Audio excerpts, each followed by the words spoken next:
नमस्कार, cool stylish friends present सत्ता का संग्राम देख रहे हैं आप। मेरा नाम है उत्कर्ष चतुर्वेदी और अमर उजाला की चुनावों को समझने की इस जमीनी कवरेज में उत्तर प्रदेश और बिहार दो बड़े राज्य ऐसे हैं जिन पर हमारी अलग अलग टीमें काम कर रही हैं। इसके अलावा दिल्ली, पंजाब, हरियाणा, राजस्थान, मध्य प्रदेश, देश के उन तमाम बड़े राज्यों में जहां से जनता का मूड बन चुका है या बन रहा है, उसे सुनने और समझने की एक कोशिश बदस्तूर जारी है। और पिछले कुछ दिनों से लगातार हम बिहार के सफर पर हैं। बिहार की अलग अलग लोकसभा सीटों पर जाकर, क्षेत्रों में जाकर लोगों से बात करके कोशिश कर रहे हैं उनके मुद्दों को जानने की, समझने की कि आखिर अलग अलग लोकसभा सीटों पर अलग अलग इलाकों में, एक लोकसभा अपने आप में इतनी विस्तृत होती है कि कई सारी विधानसभाओं, 5 से 6 विधानसभा को अपने अंदर समाहित करती है, वहां क्या चीज है। और आज हम काराकट लोकसभा क्षेत्र में मौजूद हैं। जब यहाँ आए तो जानकारी मिली कि हमें डेहरी आना चाहिए। वहां पर भी जब हम पहुंचे तो एक पुराने डालमिया कैंपस के पास मेरे ठीक पीछे एक कैंपस है और पहले कोशिश करेंगे कि वो पुरानी दीवारें आपको दिखा दें कि जिसकी हम बात कर रहे हैं। यहाँ जो ये पीछे दीवार सी बनी हुई है, ये जो तमाम अब बोर्ड लगे हैं, कहीं जो अक्सर होता है कि कोई अगर किसी भी क्षेत्र को, किसी भी परिक्षेत्र को खाली छोड़ दिया जाए तो उसमें कहीं पेड़ आ जाते हैं, कोई चीज आ जाती है। और ये डालमिया का कैंपस हमको बताया गया कि एशिया के सबसे बड़े कैंपसों में से एक था जो अलग अलग तरीके के प्रोडक्ट बनाता था और उसके कारण इस पूरे इलाके और इस आसपास के इलाके तक को और वहां के कई सारे लोगों को रोजगार मिलता था। अब ये कैंपस बंद है, तस्वीर हमने आपको दिखा दी, लेकिन इसके बाद अब यहाँ रोजगार से लेकर तमाम क्या साधन है, क्या उसका कोई ऑल्टरनेट सोचा गया? नहीं सोचा गया। आज चाय की चर्चा इसी पर कर लेते हैं, इसी मुद्दे पर कर लेते हैं।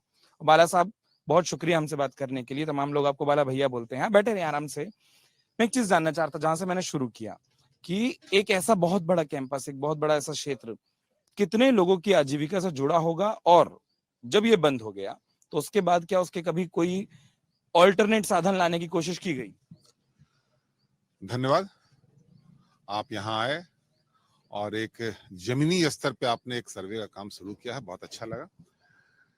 रोहतास इंडस्ट्री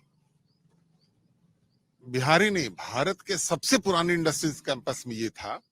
1932 में यहाँ पहली फैक्ट्री की नींव रखी गई थी। उसके बाद से धीरे धीरे यहाँ बहुत से प्रोडक्ट्स बनने लगे। 7 प्रोडक्ट्स एक ही रूफ के नीचे बनते थे। सीमेंट था, वनस्पति था, पेपर था, स्टील फाउंड्री उसकी अलग थी, अपना इसका पावर हाउस था, बहुत कुछ था यहाँ पे और अच्छे से चलता रहा। लेकिन कुछ इंडस्ट्रियल पॉलिसी की कमी के चलते, कुछ राजनीतिक कारणों के चलते इंडस्ट्री बंद हो गई। 1984 में ले ऑफ हुआ, ले ऑफ के बाद फिर लॉकआउट हुआ, लॉकआउट के बाद फिर वो पूरा ही बंद हो गया। और स्थानीय स्तर पे लोगों ने यहाँ बहुत कुछ किया, आंदोलन भी किया, रेल रोको भी किया, सब कुछ किया, लेकिन उसके बावजूद सरकार की उदासीनता और बिहार सरकार के पास कोई इंडस्ट्रियल पॉलिसी नहीं थी कि हम इंडस्ट्री को रिवाइव कैसे करें। और उस समय जो शर्तें रखी गई थी, उस समय के जो तत्कालीन मुख्यमंत्री हुआ करते थे चंद्रशेखर सिंह के समय में, ये बातें ज्यादा उभर के सामने आई थी कि भाई इंडस्ट्री को हम रिवाइव करने के लिए कुछ पैसा दें। थोड़े से पैसे दिए गए और उस पैसे के आधार पे फिर से इसको बिहार सरकार ने अपने एक आईएएस ऑफिसर्स को यहाँ पे बिठा करके रिहेबिलिटेशन का काम किया। थोड़े दिन प्लांट को चलाया जा सका, कुछ प्लांट्स को, पूरे प्लांट्स को नहीं चलाया जा सका। उसके बाद फिर वो पैसे के अभाव में, और मशीनें पुरानी हो चुकी थी, ओल्ड मॉडल की चीजें थी, वेट प्रोसेस का सीमेंट था, इंडस्ट्री नहीं चल सकी। रिवाइवल के लिए सरकार की तरफ से उदासीनता थी। केंद्र में भी कोई ऐसी सरकार नहीं थी जो इसके ऊपर ध्यान दे सकती थी। और धीरे धीरे ये फैक्ट्री लिक्विडेशन में चला गया। लिक्विडेशन का मतलब ही था कि पूरे इंडस्ट्री को बेच करके और जो भी क्रेडिटर्स है उनका पैसा वापस करना है। और उसके बाद अंधकार छा गया। पूरा नगर वर्षों यहाँ पे अंधेरे में रहा है। उसके बाद चुनावी मुद्दे को ही लीजिए तो 2009 में, मैं उस समय का चुनावी मुद्दा मानता हूं, 2009 के चुनाव के पूर्व उस समय के लालू प्रसाद यादव जी और सोनिया गांधी जी ने यहाँ पर आकर करके एक घोषणा की और इस इंडस्ट्री को रेलवे ने कैंपस को ले, इंडस्ट्री के कैंपस को लिया, नॉट कॉलोनी को नहीं, इंडस्ट्री कैंपस को ले लिया। और हुआ कि यहाँ पे रेलवे का high axle beam, coupler industry बनेगी। एक उम्मीद जगी, लेकिन वो वायदा तुरंत साबित हुआ कि ये चुनावी वायदा था। उस समय कुछ नहीं हुआ। 2014 में एनडीए की जब सरकार आती है और उपेंद्र कुशवाहा यहाँ पर नुमाइंदगी करने आते हैं, उस समय फिर एक एक्सपेडाइट हुआ। तो हम लोगों को लगा कि चलिए चुनावी मुद्दा ये नहीं बनेगा और शायद हम लोग कुछ कर लें। 2014 में यहाँ पर आया और कंटेनर यार्ड के लिए यहाँ पे सर्वे हुए, नक्शे उक्से सब बन गए और बहुत कुछ एक्सपेडाइट किया गया और 10 करोड़ का एक टेंडर निकाला गया जो इसको कनेक्ट करता था मेन लाइन से, डेडिकेटेड फ्रेट कॉरिडोर से। उसके बाद उपेंद्र कुशवाहा जी यहाँ से रिजाइन करके निकल जाते हैं और फिर ये ठंडे बस्ते में चला जाता है। वो तो बड़ा मुद्दा था ही, वो तो निकल चुका था। इंडस्ट्री तो समाप्त हो चुकी थी। राइट्स ने इस इंडस्ट्री को लेकर के कबाड़ पूरा बेच करके उसको प्लेन कर दिया था। अब यहाँ पे रेलवे को कारखाना लगाना था, लेकिन बिहार के अंदर से किसी ने भी इस पे बहुत बड़ा पहल नहीं किया कि इंडस्ट्री 14 के बाद फिर वो सब ठंडे बस्ते में चला गया। सबसे बड़ा मुद्दा यहाँ पे उभर करके फिर आया, ये कॉलोनी में इतने क्वार्टर्स थे जिसमें लोग रहते थे, अपनी जीविका कहीं कहीं ढूंढ चुके थे। अब इस इंडस्ट्री पे तो कोई आश्रित था नहीं, लोग ढूंढ चुके थे। उस पूरे कॉलोनी को खाली कराने की एक प्रक्रिया चालू हुई 2-3 साल पूर्व से, और एक साथ ही ये ऑर्डर हुआ कि पूरी कॉलोनी को खाली कर देना है। पूरे लोग यहाँ आंदोलनरत हो गए। उस पीरियड में भी यहाँ के स्थानीय निवर्तमान सांसद या विधायक किसी ने भी यहाँ के लोगों की सुधि लेने की कोशिश नहीं की कि भाई इतने सारे लोग जाएंगे कहाँ। और हम लोग आंदोलनरत थे यहाँ पे इसी ग्राउंड के अंदर। सिर्फ और सिर्फ 2 अभी हम पूर्व सांसद के हैं, औरंगाबाद के सुशील सिंह और उपेंद्र कुशवाहा यहाँ आए और कहे कि हम आप लोगों का साथ देंगे, हम पेपर्स को ऊपर तक लेके जाएंगे। लेकिन आसरा हम लोगों का कोर्ट से था और लास्ट में यहाँ के लोग ही लड़ते लड़ते कोर्ट से आज ये स्टे लेकर के आए हैं कि बिकेगा तो यहाँ के एम्प्लॉय को प्रायोरिटी मिलेगी, वो खरीद सकते हैं। पूर्व में था कि सबको खाली कर देना है।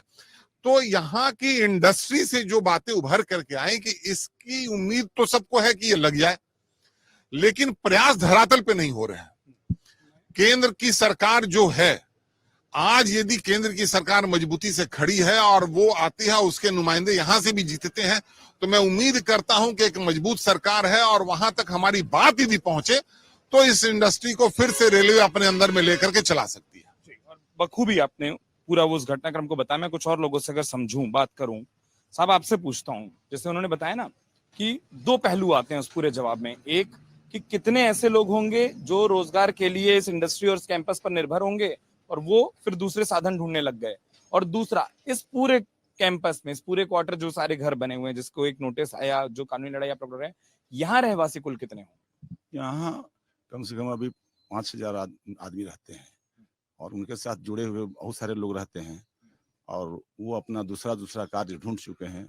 अब उनको फ्लैट खाली कराने का एक ऑर्डर आया जो नियम के खिलाफ भी था, या सरकार एक फैक्ट्री अपने कानून के तहत लेता होगा, तो यही बात है। तो यहाँ बहुत लोग परेशान। मेरा नाम वीरेंद्र सिंह हुआ। सिंह साहब, एक चीज बताइए कि जैसे उन्होंने कहा ना कि कुछ नेता आए, बात की, क्या किसी को लगता है, और हम लोग जब बिहार घूम रहे हैं तो 2 शब्द हम लोग खूब सुन रहे हैं जिसमें से एक रोजगार है।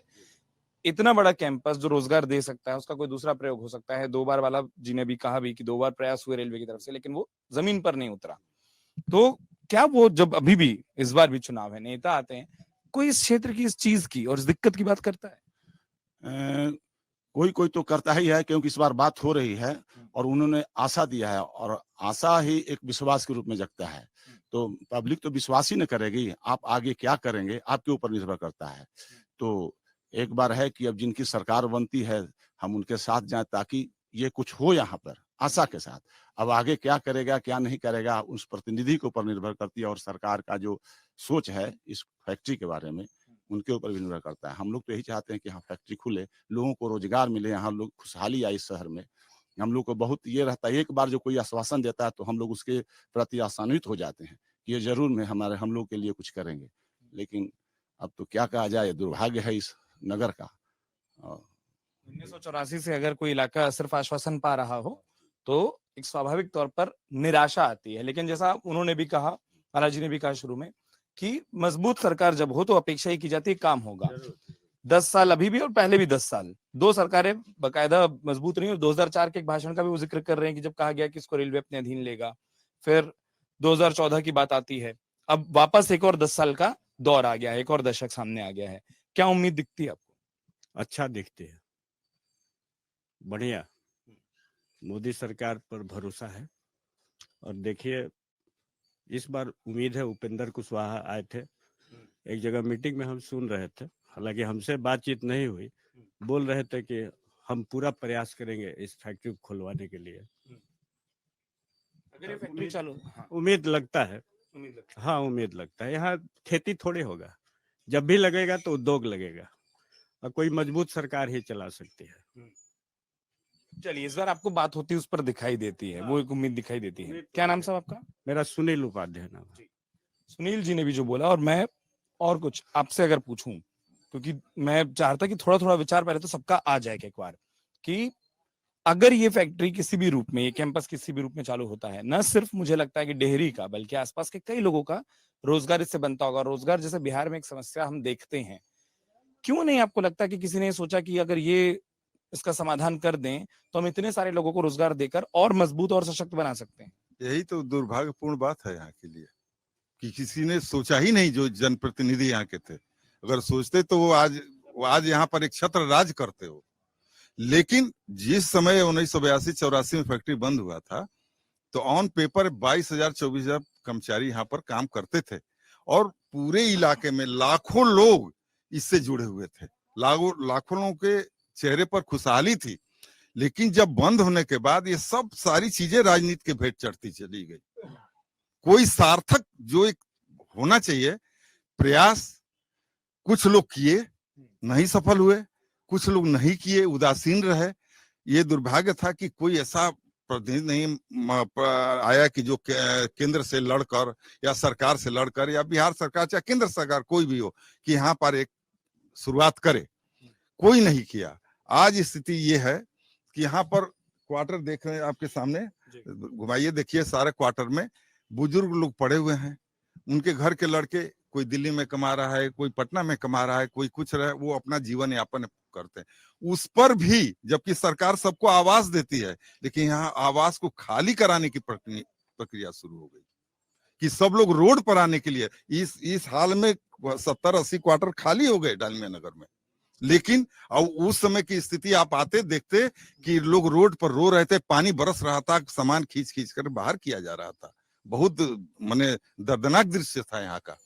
लेकिन कोई ध्यान नहीं है, किसी का ध्यान नहीं है कि अरे बाप रे बाप, लोग आवास बना रहे हैं ना देने के लिए कि हाँ भाई जिसका आवास नहीं दे। यहाँ पर किसी के लिए आवास नहीं है, यहाँ पर पड़े हुए हैं, इसको भी खाली कराने की एक मिनिमम करके, एक राहत करके अगर इन लोगों को क्वार्टर ऐसे दे दिया जाए गवर्नमेंट पहल करके, कितने लोगों की जिंदगी यहाँ पर आसान हो जाएगी। आपका नाम साहब? मैं कीर्तन प्रसाद श्रीवास्तव जी।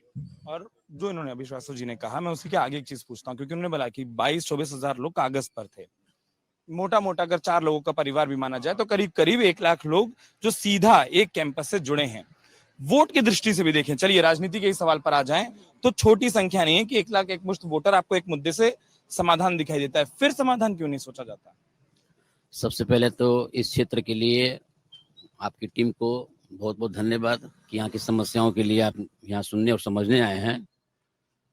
देखिए, ये हमेशा से चुनावी मुद्दा रहा है, और हम लोग एक सामाजिक कार्यकर्ता के रूप में जाने जाते हैं।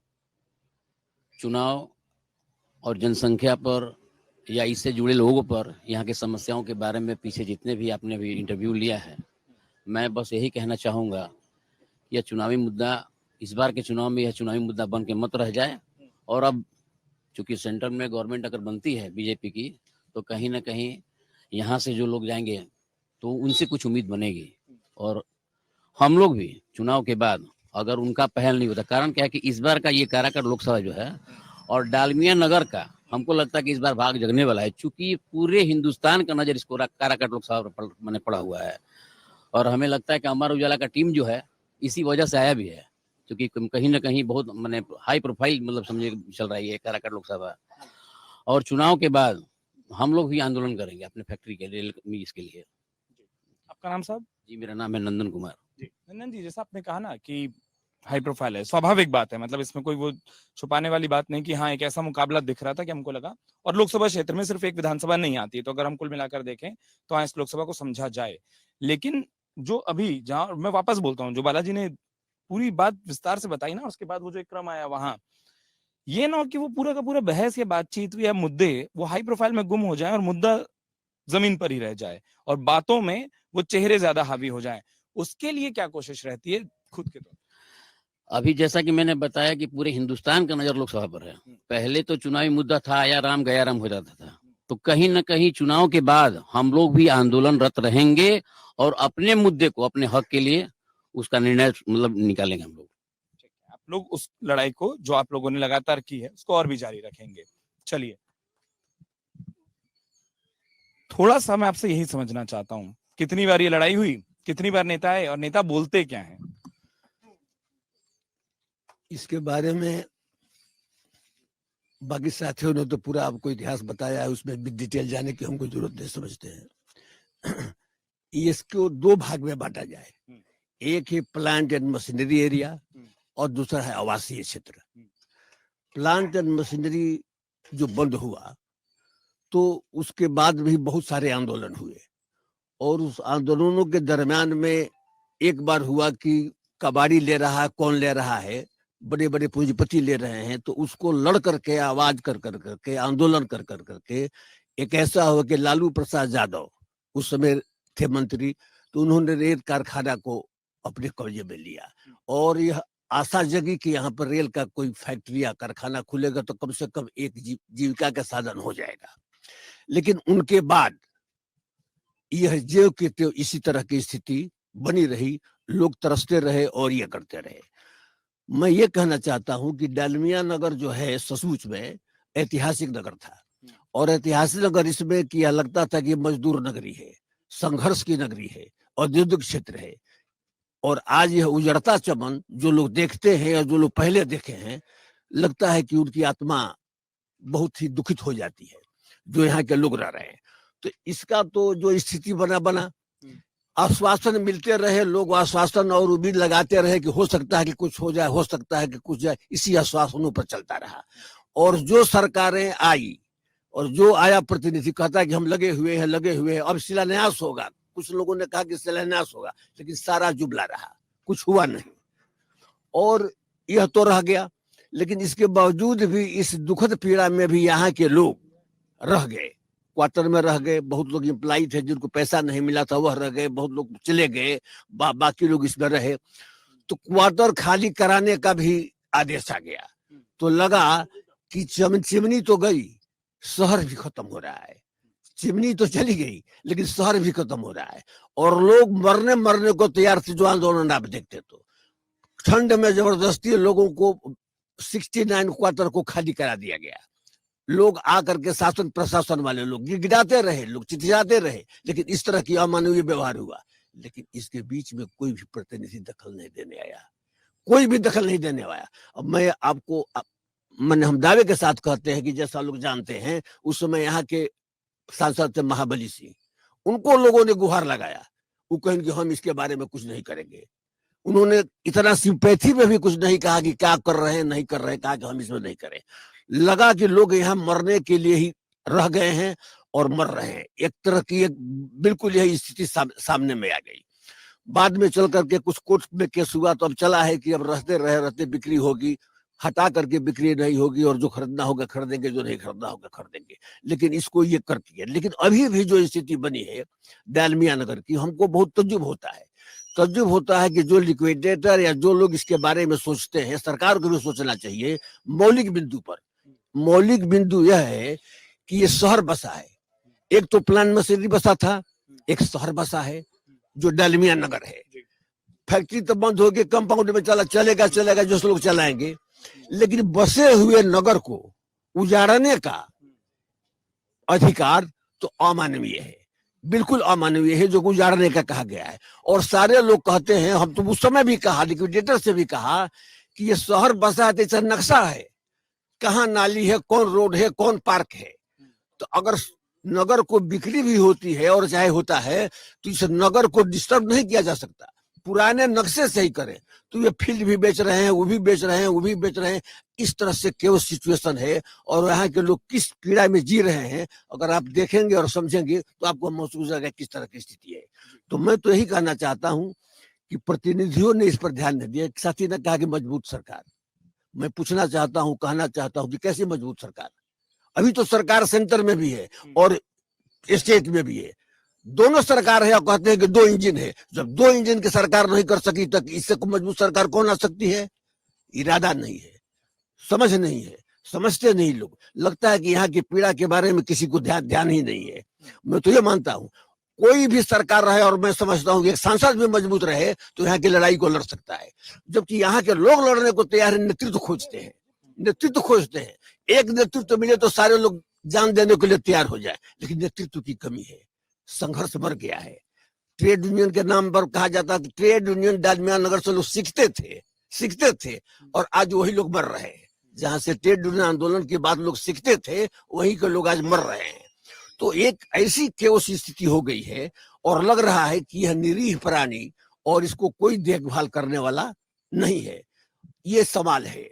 और एक हम इसी विश्वास में या आस में या कहिए तो लोग जी रहे हैं। लोग तो मरने के लिए भी तैयार थे, लेकिन सवाल यह है कि मैं चाहता हूं कि एक ऐसा नेतृत्व रहे जो यहाँ की मुसीबत को समझे, यहाँ की पीड़ा को समझे और नेतृत्व बढ़कर आगे की अगुवाई करे। संकल्प और दृढ़ शक्ति रहेगी तो सरकार किसी की भी रहेगी, करवाया जा सकता है अगर प्रतिनिधि इसके लिए जागरूक रहे तो, लेकिन ऐसा नहीं हुआ। ये दुखद बात है। आपका नाम साहब? डॉक्टर रामनाथ जी। रामनाथ जी ने जो कहा मैं उसको ना और थोड़ा आगे ले जाना चाहता हूँ कि बतौर वोटर 2 मिनट के लिए अगर मैं बात करूं, क्योंकि सियासत का दौर है, चुनाव है, हम भी चुनाव को समझने आए थे। बतौर वोटर फिर आप क्या सोचते हैं जब वोट देने जाते हैं? जैसे उन्होंने कहा कि हमारे हिस्से की बात करता कोई दिखाई नहीं देता, हमको मजबूती भी नहीं दिखती, हमको वो नीतियां भी दिखती हैं कि जब दूसरे रहे तब भी कुछ नहीं हुआ। तो जब आप कोई बटन चुनते हो, जब आप कोई उम्मीदवार चुनते हो, किस आधार पर आप चुनते हो? सबसे पहली बात तो ये है कि हम चाहेंगे कि हमारा प्रतिनिधि मजबूत हो, लेकिन यह भी चाहेंगे कि वो निरंकुश नहीं हो। जैसे पिछले दिनों देखने में आ रहा है कि एक आडंबर पूरे देश में पहनाया जा रहा है मजबूती का, तथाकथित मजबूती का, लेकिन उसके आड़ में वो तमाम चीजें की जा रही हैं जो इस समाज को और इस देश को खोखला कर रही हैं। यहाँ का जो चुनावी मुद्दा है या कहिए कि जीवन से जुड़ा हुआ सवाल जो है, रोहतास इंडस्ट्रीज का सवाल या दूसरी सवाल, रोहतास इंडस्ट्रीज एक बहुत बड़ा कैंपस था, 1984 में बंद हुआ। उस समय यहाँ के प्रतिनिधि ने प्रयास भी किया, लेकिन कुछ राजनीतिक कारणों में वो उनका प्रयास असफल रहा। उस समय जो प्रतिनिधि थे यहाँ के, हालांकि वो विरोधी दल के थे, लेकिन उनका प्रयास रहा और वो नहीं हो सका। बाद में 40 साल के बीच में 1984 में बंद होने से लेकर 2024 के बीच एक बार डालमिया नगर और डेहरी के आंखों के में जो सपने थे उनको हरियाली मिली जब लालू प्रसाद यादव इस देश के रेल मंत्री बने और उन्होंने विशेष हस्तक्षेप याचिका देकर सुप्रीम कोर्ट में और इस ओन किया इसकी जमीन को और एक उम्मीद जगी कि यहाँ कुछ आगे होगा और उनका प्रयास भी हुआ। यहाँ इंडस्ट्रीज बैठाने का, रेल के संबंधित चीजों का, कपलिंग्स वगैरह का, और यहाँ से चूंकि ये इलाका है माइंस का, तो माइंस के भी दोहन के लिए और भी बंजारी की तरफ से रेलवे लाइन को के एक्सपेंशन की बातचीत चली। उनके समय में बजट एलोकेशन भी हुआ, लेकिन दुर्भाग्यवश वो रेल मंत्री पर से हट गए, दूसरे लोग आए। उसके बाद ये मामला रताल खाता में जाता रहा। बीच में फिर एक मंत्री बने, उपेंद्र कुशवाहा जी यहाँ से सांसद बने। हमको सौभाग्य है कि उनके साथ हमने काम किया है राजनीतिक संगठन में। लेकिन अभी एक बात आई कि टेंडर हो गया। मैं टेंडरिंग के प्रोसेस से जुड़ा हुआ रहा हूं, क्योंकि मैं नेशनल हाईवेज में प्रोजेक्ट डायरेक्टर था। टेंडर हुआ और कोई बजट एलोकेशन नहीं था, तो उस टेंडर का क्या मतलब है? वो एक नाटक किया गया, आईवास किया गया तथाकथित मजबूत सरकार के द्वारा। पब्लिक को चूतिया बनाओ कार्यक्रम, सिर्फ यहां वही होता रहा। डबल इंजन की सरकार कहिए जो कहिए। अब यहाँ एक संघर्ष की जरूरत है। पूर्व में भी यहाँ हुआ, जब रोहतास इंडस्ट्रीज बंद हुआ तो यहाँ आंदोलन चला था, रेल भी रोका था। इसी पीछे की कॉलोनी का एक लड़का मारा भी गया था, जिसमें कर्पूरी ठाकुर वगैरह भी उस समय आए थे, तत्कालीन विपक्ष के नेता थे यहाँ पर, वो आए थे और एक लंबा आंदोलन चला था उस दौरान। उस आंदोलन के अनेक लोग हैं उस समय के नेता, विद्रोही सुभाष जी वगैरह हैं। अभी वो बहुत मानसिक स्थिति में, अच्छी स्थिति में नहीं है, लेकिन वो लोग हैं यहाँ पर जो उस आंदोलन में थे। तो चीजें चलती रही, लेकिन लगातार संघर्ष की कड़ी नहीं जुट सकी। हम भी दोषी हैं उसके लिए, जो यहाँ के लोग हैं। हम लोग भी मृग मरीचिका में फंसे रहे, कुछ गलत लोगों के से उनके विचारों में डाइवर्ट होते रहे। तो फिर सुधार की गुंजाइश से करना पड़ेगा। और इसीलिए हम चाहेंगे कि वर्तमान में जब क्वार्टर का भी ये बात हुआ तो मुझे ऐसा लगता है कि एक ही आदमी खुलकर सामने आया, वो यहाँ का नहीं था, पप्पू यादव। वो आदमी आया, यहाँ के संघर्ष में शामिल भी हुआ और यहाँ के लोगों को उसने आर्थिक मदद भी की। हम आज आपके माध्यम से उनको धन्यवाद भी देना चाहेंगे।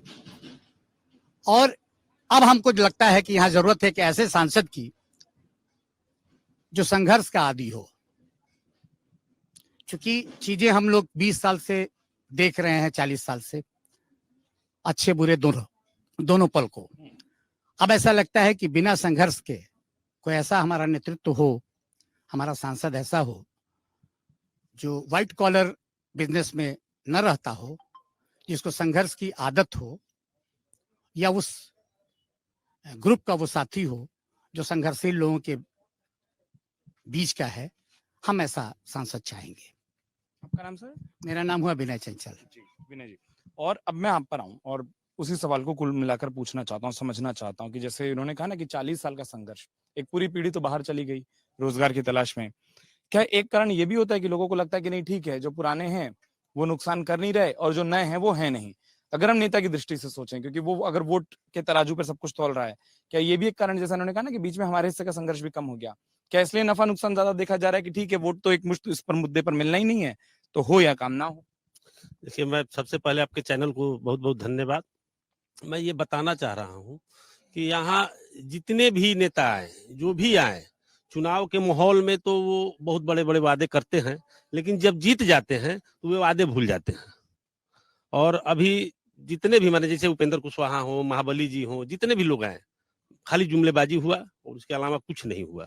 आप ये देख लीजिए कि एक यहाँ में रेलवे का पुल टूटा हुआ है, आज 1 साल होने जा रहा है, और सरकार इन्हीं की थी, और ये सरकार में मंत्री भी थे इसके पहले, और इसके फैक्ट्री के लिए कुछ नहीं हुआ, और पुल टूटा हुआ, और उसके चलते पूरे शहरवासी, यही एक रास्ता बना हुआ है, इस पूरे शहरवासी नरक से गुजर रहे हैं, प्रदूषण से मर रहे हैं, लेकिन किसी भी नेता का इस पर कोई ध्यान नहीं है। और आप सभी साथी ने तो सब विशेष रूप से बता ही दिया है। मैं इसके लिए धन्यवाद। मेरा नाम धनंजय सिंह हुआ। अब धनंजय जी से भी बात हो गई। हाँ, चूंकि सब इशारा भी कर रहे हैं तो जरूरी हो जाता है कि एक मुद्दे को हर पक्ष से सुना और समझा जाए।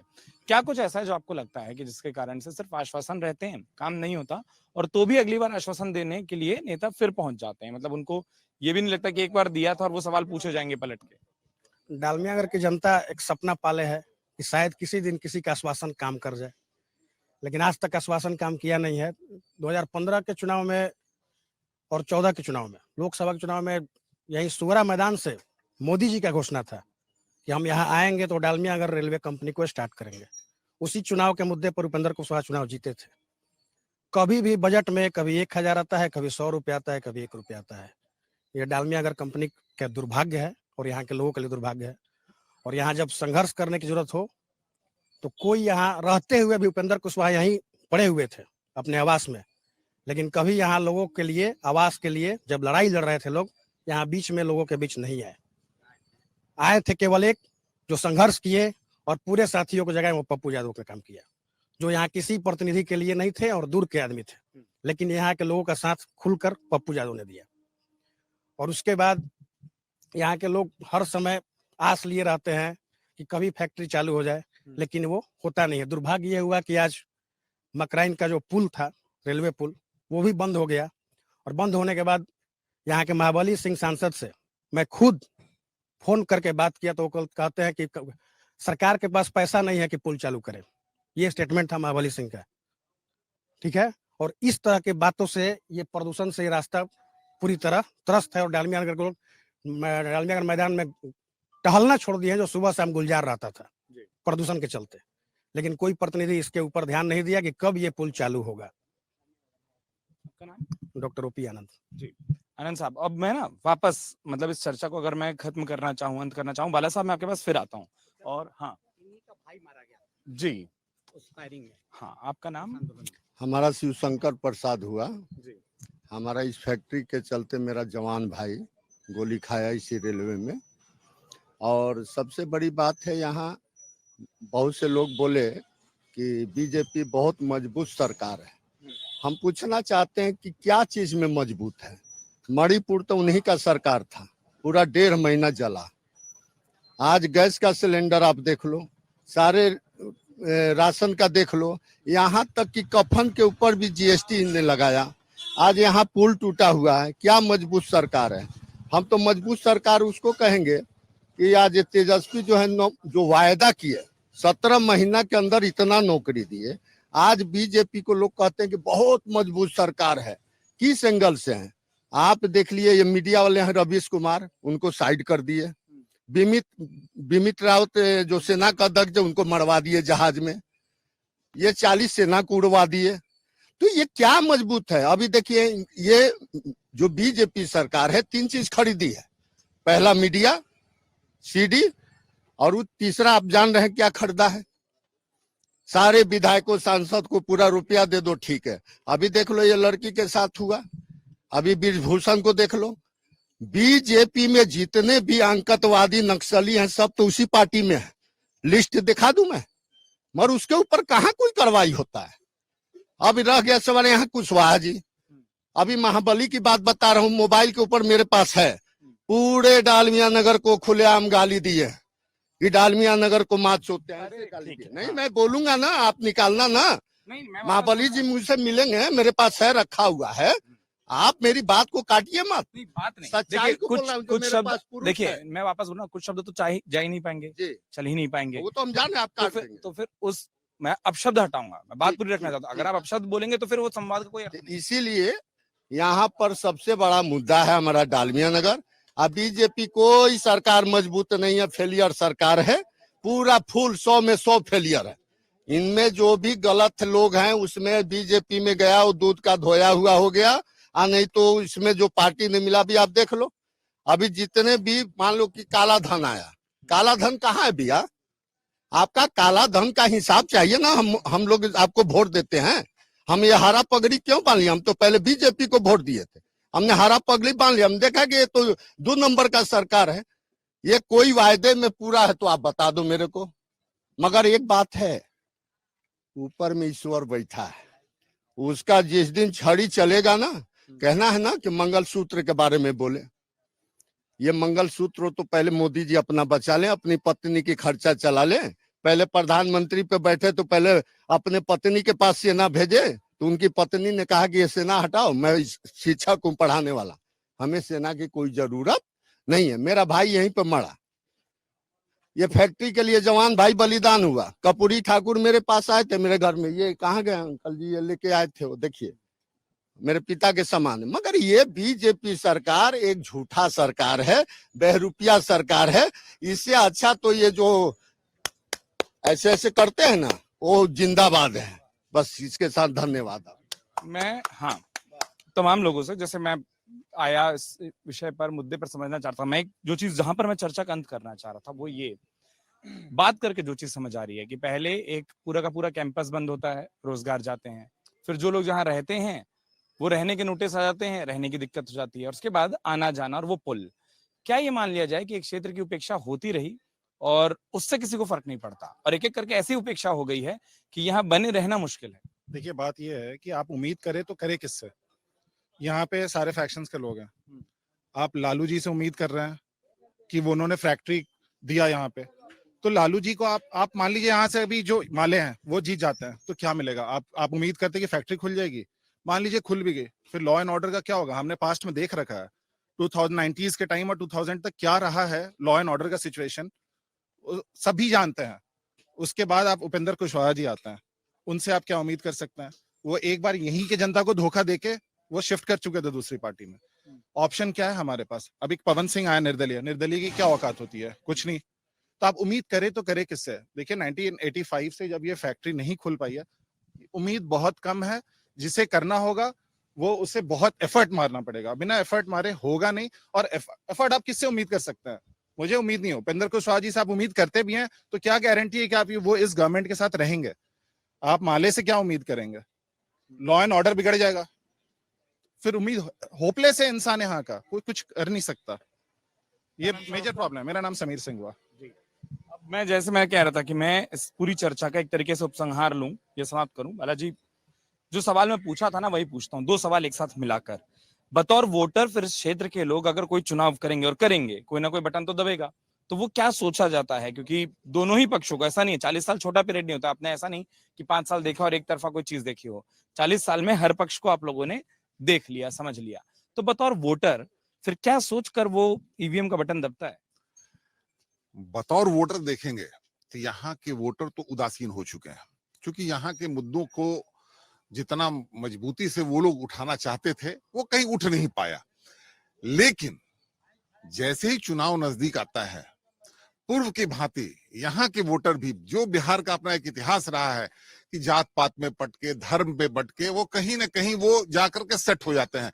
ये हमारी जाति के हैं या हमारे पक्ष के हैं, हम उनके तरफ जा रहे हैं। मैं जोड़ लूं, माफ कीजिएगा, आप बोल रहे थे बीच में रोका, वो ये कि क्या यही तो एक कारण नहीं है कि लोगों को लगता है कि मुद्दे की सिर्फ बात करो, आखिर में वोट समीकरणों पर हो जाना है? एग्जैक्टली मुद्दे की बात हम बहुत जोर शोर से भीड़ में उठाते हैं, लेकिन जब मौका आता है चुनाव का, उस समय पता नहीं हमारी मानसिकता को क्या हो जाता है कि हम तुरंत जात पात में बढ़ जाते हैं और उसी आधार पर हम वोटिंग कर देते हैं। अब बाद में फिर ये सोचते हैं कि अगला हमारा काम नहीं कर पा रहा है। मैं एक नाम लेना भूल गया था, सही बात है, क्वार्टर्स के आंदोलन में पप्पू यादव जी ने सबसे पहले काम किया था, लेकिन दो नेता आए थे, सुशील कुमार भी इसी मंच पे आए थे और उपेंद्र कुशवाहा भी आए थे, ऐसा नहीं कि नहीं आए थे, लेकिन वो सिर्फ और सिर्फ राह दिखा सकते थे और वो सिर्फ आपका साथ लेकर के आगे बढ़ना चाहते थे। लेकिन हम इतने टूट चुके हैं कि हमारी स्थिति ऐसी होगी कि हम किस पे भरोसा करें ना करें, क्योंकि यहाँ के लोग भी ऐसे मुद्दे पर भी जात पात में बटे हुए दिखाई दे रहे हैं। इस वाक्य के साथ जो एक आखिर में सच्चाई हो जाती है, और जब आप बिहार घूमते हैं तो बिहार की राजनीतिक सच्चाई हो जाती है, इस चर्चा को यहाँ विराम देना चाहूंगा। लेकिन कोशिश जरूर की है कि अलग अलग लोकसभा क्षेत्र में घूमते हुए चर्चाएं हम लोगों ने खूब की। आज कोशिश की कि एक मुद्दे पर ही एक चर्चा हो, और चर्चा इसलिए भी हो क्योंकि जब लोग इस पूरी खबर को देखें, पढ़ें, तो शायद उनको भी समझ आए कि मुद्दे कितने बड़े हैं। लेकिन जो अंत में कहा गया कि मुद्दों पर वोट ना होने का नुकसान क्या होता है, वो 40 साल से एक क्षेत्र देख रहा है। तो बतौर वोटर आप लोगों से हम सिर्फ एक अपील के साथ इस पूरी चर्चा को विराम देंगे कि अपने हिस्से का मुद्दा चुनिए, और मुद्दा चुनने के साथ उस मुद्दे पर वोट करिए। वरना अक्सर नेताओं को समझ आ जाता है कि जो पूरी की पूरी कतार लगी है, समीकरणों की कतार है, बटी हुई कतार है, इसलिए वो भी सिर्फ मुद्दों पर बात करते हैं, काम नहीं होता। और 40 साल की ऐसी इमारतें हमको खंडर में बदलते बहुत तेजी से दिखाई देती हैं। आप सभी का बहुत बहुत शुक्रिया कि इतने विस्तार से इस बात को रखा, और हमारे तमाम दर्शकों का जिन्होंने इस चर्चा में को देखा, जुड़े, बहुत बहुत धन्यवाद। अगर आप ये वीडियो YouTube पर देख रहे हैं तो हमारे चैनल को सब्सक्राइब करें और बेल आइकन को दबाना ना भूलें। अगर आप Facebook पर ये वीडियो देख रहे हैं तो हमारे पेज को लाइक करें।